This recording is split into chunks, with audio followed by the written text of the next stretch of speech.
Imagine lying awake at night, staring at the ceiling, and your heart just won't slow down. The weight of bills, the uncertainty of your future, the safety of your children, or even the fear of what tomorrow might bring. It all presses in like a heavy shadow. You want to trust God, but fear has a way of slipping in through the cracks, whispering worst-case scenarios until your mind is restless and your soul feels fragile. What if, in that very moment, you had words? Not just your own, but words spoken for thousands of years. Words that kings, prophets, and ordinary people just like you clung to in their darkest nights. What if those words could silence fear and strengthen your soul like nothing else? Hidden in the Psalms are prayers of battle and declarations of faith so powerful that they carried God's people through war, exile, betrayal, sickness, and the unknown. And those same words are still alive, still breathing strength, still driving out fear today. The question is, do you know them? Tonight, we're going to open 3 Psalms, ancient yet timeless, that hold the power to push back fear and anchor your soul in unshakable courage. Fear is one of the greatest battles of our generation. It wears many faces: fear of losing a job, fear of sickness, fear of being alone, fear of what others might think, fear of the future. And though the circumstances may look different from David's time, the root of fear is the same. It tries to steal peace, paralyze decisions, and blind us to God's promises. That's why the Bible repeats the words, "Do not fear," over and over again, more than 365 times, a reminder for every single day of the year. God knew we would need constant reassurance that His presence is greater than our worries.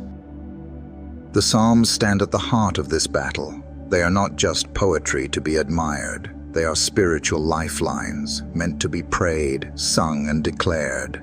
They give language to our deepest cries and remind us that God's faithfulness does not change even when the world around us does. David, who faced lions, giants, betrayal, and the constant threat of death, poured out his fear and faith in the Psalms. He knew what it was like to feel surrounded, yet he also knew where true courage came from. This is why the Psalms still matter for us today. When anxiety grips us in the quiet of the night, or when fear rises in the middle of a storm, these ancient prayers connect us directly to the heart of God. They remind us that we are not fighting alone, that the Lord Himself is our shield, our fortress, and our deliverer. And within these pages are certain passages so powerful that they almost seem written for the very moment you are in right now. In this message, we are going to look at 3 specific Psalms that not only speak into the reality of fear, but also show us how to live in strength, courage, and peace. By the end, you will know exactly what words to cling to when fear tries to overwhelm you, and you'll see that the same God who walked with David is the God who walks with you. These Psalms are not just meant to be read, they are meant to be lived, spoken, and carried in the deepest part of your soul. Psalm 27 begins with words that cut straight through fear. "The Lord is my light and my salvation. Whom shall I fear? The Lord is the stronghold of my life. Of whom shall I be afraid?" These words weren't written by a man sitting comfortably in peace, but by David, who knew what it was to be hunted, betrayed, and surrounded by enemies. He was no stranger to fear. Yet instead of letting fear control him, he declared who God was in the face of danger. David's confidence didn't come from his own strength or skill. It came from knowing that God was his light in the darkness, his salvation when he was threatened, and his stronghold when the walls of life closed in. Think of a child walking in the dark, clutching their father's hand. The darkness doesn't vanish, but the presence of someone stronger makes it bearable. That is the picture of Psalm 27. David reminds us that fear does not disappear because we are brave. It disappears because God is near. Light always drives out darkness, and salvation always silences despair. Today, when fear creeps in, whether it's fear of failure, rejection, or the unknown, you can speak these words aloud. Declaring "the Lord is my light" shifts your focus from the shadow to the source of hope. Saying "the Lord is my stronghold" is like stepping inside a fortress where the enemy cannot touch you. It is not about ignoring reality, it is about declaring a greater reality. David goes on to say, "Though an army besiege me, my heart will not fear. Though war break out against me, even then I will be confident." That is not the absence of fear, but the triumph of faith. He admits the possibility of battles, but refuses to let those battles control his soul. For us, this means fear may still knock at the door, but it does not have to be the one who moves in. Confidence comes not from having no enemies, but from knowing who fights for us. The practical step we can take from Psalm 27 is this: when fear rises, don't just think silently about God. Speak His word aloud. Fear is loud, but faith can be louder. Begin your prayer with declarations like David did. "The Lord is my light. The Lord is my salvation. The Lord is my stronghold." These words are not empty affirmations. They are truths rooted in God's unchanging nature. And every time you speak them, you're reminding both your soul and your enemy that you are not standing alone. Psalm 27 invites us to lift our eyes from what threatens us to the one who surrounds us. And when that happens, fear loses its grip and courage begins to rise, not because the battle is over, but because the Lord is already with you in it. Psalm 46 opens with a declaration that has steadied believers for centuries. God is our refuge and strength, an ever-present help in trouble. Therefore we will not fear, though the earth give way and the mountains fall into the heart of the sea. These words paint a picture of chaos so great that everything stable is collapsing. The very ground beneath us giving way, mountains crumbling, seas roaring. Yet in the middle of this imagery, there is an unshakable truth. God Himself is our refuge. He is not far off, watching from a distance. He is present, close, and active when trouble strikes. Think of a storm raging outside, with wind howling and rain beating down. Most people would panic if they had nowhere to go, but inside a house built on rock, the storm is heard but not feared. That is what Psalm 46 promises, a safe place in the storm. Refuge means shelter, strength means empowerment, and ever-present means right now, not someday. When everything feels unstable, God offers a stability no earthquake can shake.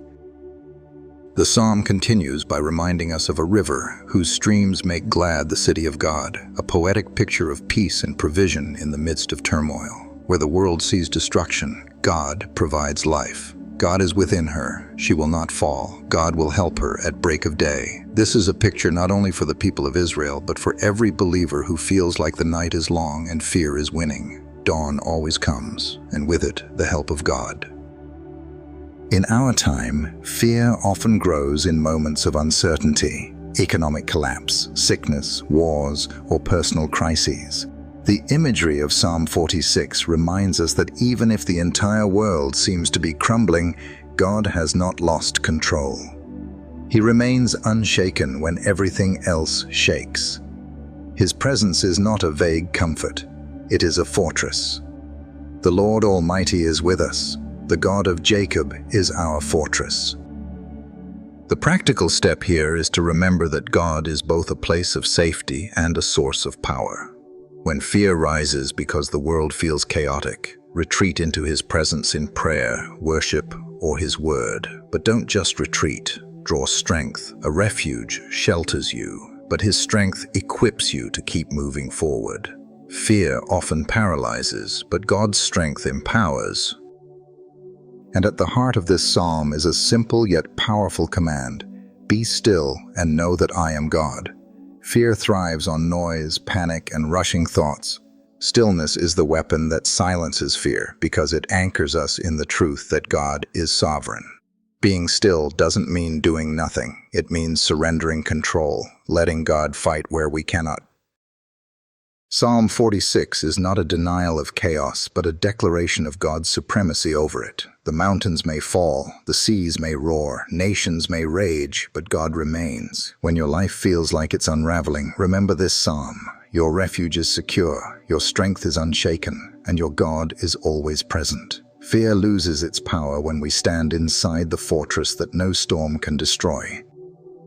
Psalm 91 is one of the most beloved passages in all of Scripture, and for good reason. It begins with an invitation. Whoever dwells in the shelter of the Most High will rest in the shadow of the Almighty. Unlike Psalm 27, which declares God as light, or Psalm 46, which presents him as a fortress, Psalm 91 speaks of intimacy, of dwelling, abiding, and living under God's covering. It is not just about protection in a crisis, but about a lifestyle of trust and closeness to God that makes fear lose its power. The imagery is tender yet powerful. He will cover you with his feathers, and under his wings you will find refuge. Think of a mother bird spreading her wings over her chicks, shielding them from predators or storms. The chicks are not strong or capable on their own, but the wings above them guarantee safety.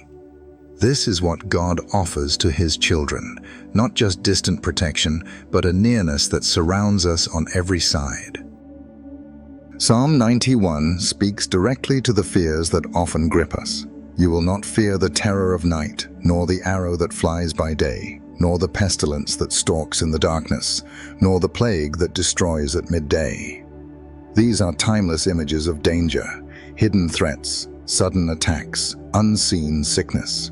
They remind us that fear often grows in the unknown, the invisible, and the uncontrollable. Yet here, God says plainly, you will not fear, because his covering is stronger than any threat. One of the most striking promises in this psalm is found in verse 7.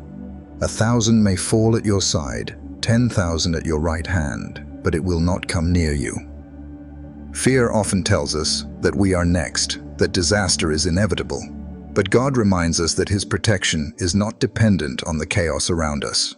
His word declares separation between the fate of those who trust him and the destruction that surrounds them.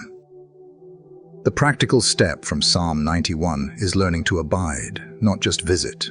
Dwelling in the shelter of the Most High means choosing daily to remain close to him through prayer, scripture, and surrender. Many people only call on God when fear strikes, but this psalm invites us into a lifestyle where his presence is constant, not occasional. Abiding in God creates a shield that fear cannot penetrate. Psalm 91 also carries promises of deliverance. He will command his angels concerning you to guard you in all your ways. This verse reminds us that we are never alone. God's protection is not abstract, it is active, living, and moving. Even Jesus quoted Psalm 91 during his temptation in the wilderness, showing us that these promises are not only poetic, but powerful spiritual weapons. The chapter ends with God himself speaking, "Because he loves me, I will rescue him, I will protect him, for he acknowledges my name. He will call on me, and I will answer him. I will be with him in trouble, I will deliver him and honor him." These words shift the psalm from prayer to divine promise. God's protection is not based on chance, but on relationship. Those who cling to him in love will not be abandoned. Psalm 91 is more than words to read. It is a covenant to live under. It reminds us that the safest place in the world is not the absence of danger, but the presence of God. When fear whispers its lies, Psalm 91 shouts back with truth. You are covered, you are guarded, and you are never alone. Fear cannot stand where God's shadow rests. After reflecting on Psalm 27, we see how God's presence gives us personal courage in the face of fear. It begins with the declaration that the Lord is our light, salvation, and stronghold. But courage is not only needed when enemies rise against us. It is also needed when the world itself seems to be unraveling. This leads us to Psalm 46, where the focus shifts from individual fear to global chaos, reminding us that God's strength and presence remain unshaken, even when everything else falls apart. And yet, even after we have seen God as our fortress in Psalm 46, there is something deeper still. Protection from danger is one thing, but what about the fears that creep into our hearts at night, or the anxieties that follow us daily? Psalm 91 takes us closer, from the idea of God surrounding us to the truth of God covering us. It is not only about refuge from the storm, but about abiding in the very shelter of the Almighty, where fear has no power to reach. These three psalms build on each other, moving from confidence to stability to intimacy, showing us that God doesn't just fight for us, He draws us near and keeps us under His wings.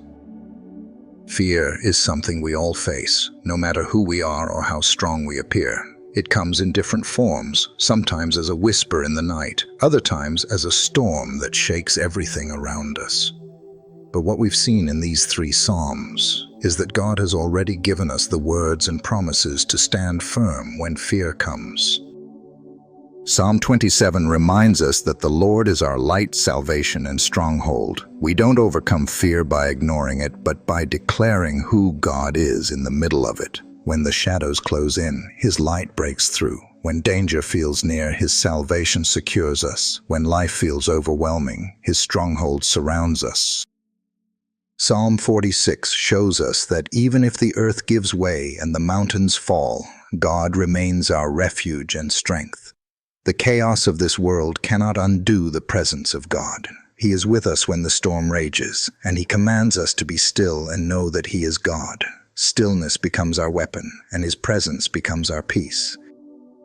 Psalm 91 takes us even deeper, into the shelter of the Most High. It reminds us that safety is not found in perfect circumstances, but in God Himself. To abide under His shadow is to find a rest that fear cannot steal.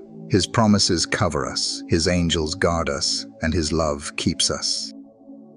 Together, these three psalms form a shield for the soul. They are not just words to read once and forget. They are declarations to pray, truths to memorize, and promises to stand on when fear tries to rise again. The same God who carried David through battle, who stood with His people in their exile, and who has preserved believers through centuries, is the same God who is with you now. So when fear comes, and it will, remember that you are not alone. Open these psalms, speak them aloud, and let them strengthen your spirit. God has not given us a spirit of fear, but of power, love, and a sound mind. Fear may come knocking, but it doesn't get the final word. God does. And His word declares that you are protected, you are strengthened, and you are never forsaken. If these psalms spoke to your heart today, I encourage you not to let them slip away as mere words. Take a moment to reflect. Which of these three psalms do you need most in your life right now? Is it Psalm 27, declaring the Lord as your light and stronghold? Is it Psalm 46, reminding you that God is your refuge in chaos? Or is it Psalm 91, inviting you to abide under the shadow of the Almighty? Write it down, speak it over your life, and let it become your prayer this week. I would love for you to share in the comments which psalm resonates with you the most, so that others can be encouraged by your testimony. You never know who may need to hear your words. And if you know someone struggling with fear, send them this message. You might be the reason they discover God's peace in the middle of their storm. If you found strength in these scriptures, consider subscribing to this channel so you can walk with us as we continue exploring God's Word together. Each video is meant to bring you closer to Christ and equip you with the truth you need for your daily battles. As you go, may the peace of Christ guard your heart and mind. May His light drive out every shadow, His presence be your refuge, and His covering give you rest. Stand firm, for the Lord is with you, and you have nothing to fear.